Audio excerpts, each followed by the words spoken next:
This in the same magazine. This is a person who says she's a trainer. If you knew her history, like I know her history, you know she's really not.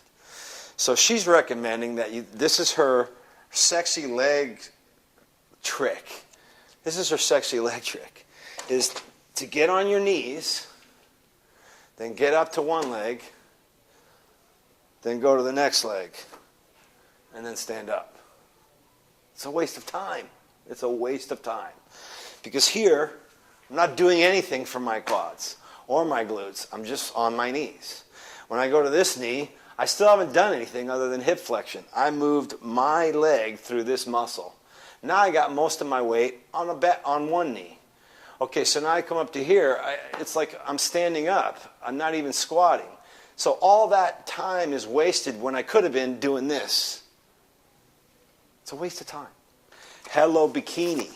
So they want you to carry 2 Bosu balls. Can you see that? All the way down to the beach. Well, the beach is an unstable surface. There's no reason to bring sand to the beach. There's already sand there. So that makes no sense. Why would you carry 2 Bosu balls down to an unstable surface? It just doesn't make any sense. So that's a waste of time. Okay, now we got this one. This is a bodybuilder magazine, and I can't believe that they're still saying what I'm about to show you. I mean, this stuff was like 30 years old when I used to hear this junk. This is one of the reasons that I screwed up my knee. Okay, they're saying that in a knee extension, that you should externally rotate your knee to get the inner quad, or internally rotate to get your outer quad. That makes no sense. Even if you could get your inner quad. First of all these quads do the same thing. They do this. I don't see how you can work one side and not work the other side when you're doing this. So what they've said is you have a machine that has an arm or a resistance arm that moves through one plane of motion. It's like this. That's the way that machine does that. There is no other way that machine can move. And now what you're doing is you're changing the axis of your knee to go against the resistance of this arm. But the arm never moved. It stayed constant. So now this axis is supposed to line up with this axis of the machine. Like that. So that when you extend your knee, it goes against the resistance of the resistance arm. Well, if I change my knee and I go like that, well, now basically I've got something trying to pull my knee apart. Don't do that. It makes no sense at all. Besides, like I said, muscles are slaves to joints. What good is that muscle going to do you if you wear out your knee? It makes no sense. So forget that. That's a goofy one. Let's see what else I got here.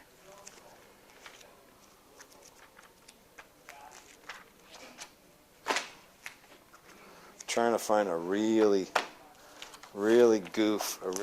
waste of time. Okay, there's one in here that comes from dancing. This is from this magazine.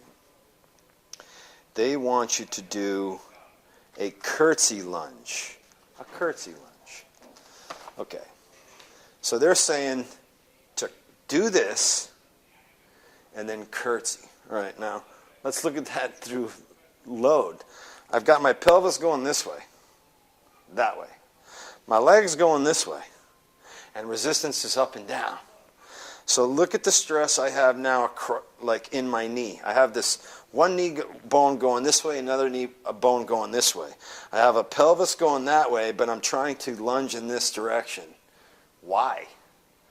And I mean, it might be okay, like a curtsy. I'm gonna say that word came from curtsying to royalty. So when they came by for 1 minute or whenever they came by, you went and you curtsied.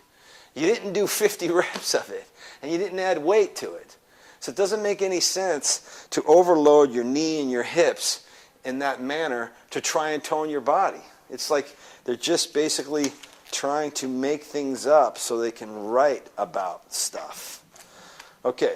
I'm going to leave you with this last one because this one's really ridiculous. Same Shape magazine.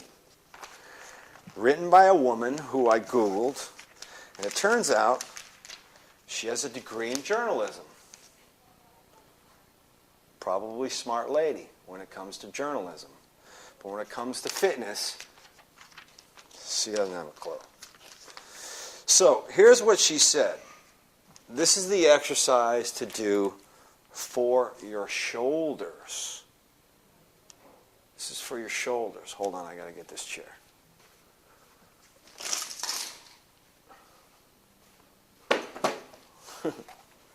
What she says is that you should take dumbbells, lean forward. So now I'm in a flex position. Then take the weights out and put them out here. But here's the real trick. Turn them inside. All right, so I want you to watch my shoulder. Do you see anything move in my shoulder? Look, I'm turning them in and out. See anything move here? Absolutely nothing. You know why? Because I'm moving from this radial ulnar joint. So I don't know what this has to do with that. Now, if I try and internally rotate, she doesn't know anything about anatomy. Look, if I internally rotate at the shoulder, I can only go about this high. Otherwise, I get a bone knocking into a bone. I have to externally rotate to keep going higher. Right? Internal rotation prevents shoulder flexion and abduction. So if I go like this and then I bend forward, it's like I just went like this. So I don't get why this writer is telling you to internally rotate and then flex at the shoulder. It makes no sense. You're taking a bone and knocking it into a bone. Plus, these muscles are very powerful muscles. If you think about this concept, you rarely have your hands above your eyes for more than an entire minute the entire day. Your hands are always down here, which means that these muscles are not endurance muscles like your quads are. They're powerful muscles. They need load. 3-pound weights is a joke for these muscles. Even for women, it's a joke. You need heavier weight. But if I bend and flex at the hip, and I put my arms way out here like this, I can't lift any heavy weight. I can't. I've made it so difficult to lift heavy weight, I can't do it. This makes no sense. So if you're going to do shoulders, you stand or you sit in good posture alignment, and then you abduct or you flex, you do presses with a decent amount of weight. That's what these muscles are designed for. So I hope that helps you. Beware of these magazines. Their intentions are good, and a lot of it is good information, but someone needs to start advising them, or I'm going to keep doing it for you, as to the exercises that are borderline, that are a waste of time and borderline detrimental to your body. Okay? John Platero out, nccpt.com if you want more information. See ya. Here's the last one I'll give you. This was actually a question where it's a muscle magazine, and you ask questions. The problem is the person answering the questions is a publisher, not a fitness guy. I mean, he's been around fitness people. Doesn't mean it. Here's the question. I really enjoy wide grip pull-ups. I can actually do over 50. Wow. A friend told me that doing high reps won't build up my lats. What's your advice? I would say if you can do 50 pull-ups, I don't know how much more your lats need to be. But anyway, here's his answer. High rep sets of wide grip pull-ups can give you wider lats because they will pull out and loosen your scapula. Make no sense. Why would you lats pull out your scapula or make it loose? And why would you want your scapula to be loose? It makes no sense at all. Beware when you're reading these articles, or you're looking at magazines, at who wrote the article. Just because someone has a journalism degree doesn't mean they know about fitness. Just because they were a publisher doesn't mean they go about fitness. Just because they're an athlete doesn't mean they really know about fitness. This person should be verified with either a degree or a certification or something. Just be careful when you're reading these magazines. Okay? I'll help you out when I can. Thanks.